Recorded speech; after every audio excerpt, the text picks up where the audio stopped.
Welcome to Man Does Tech, where I solve the problems you didn't even know you had.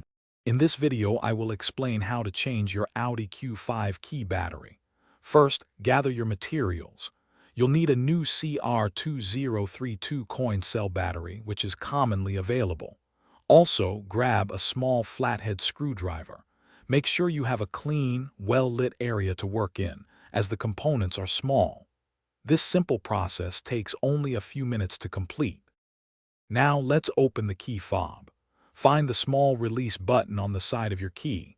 Press it firmly and slide out the emergency key blade. This reveals a small slot. Carefully insert your small flathead screwdriver into this slot. With a gentle twist, the two halves of the key fob will separate, revealing the internal components. Be careful not to force it.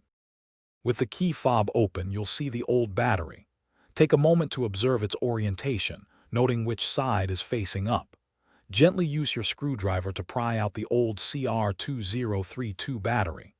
Now, take your new CR2032 battery and insert it into the compartment, ensuring the positive side, usually marked with a plus sign, faces upwards. Make sure it sits snugly. Finally, let's reassemble your key fob. Carefully align the two halves of the key fob, making sure they fit together perfectly. Gently press them until you hear a distinct click, indicating they are securely fastened. Slide the emergency key blade back into its slot. Now, test all the functions of your key fob, like locking and unlocking, to confirm the new battery is working correctly. You're all set. Thanks for watching.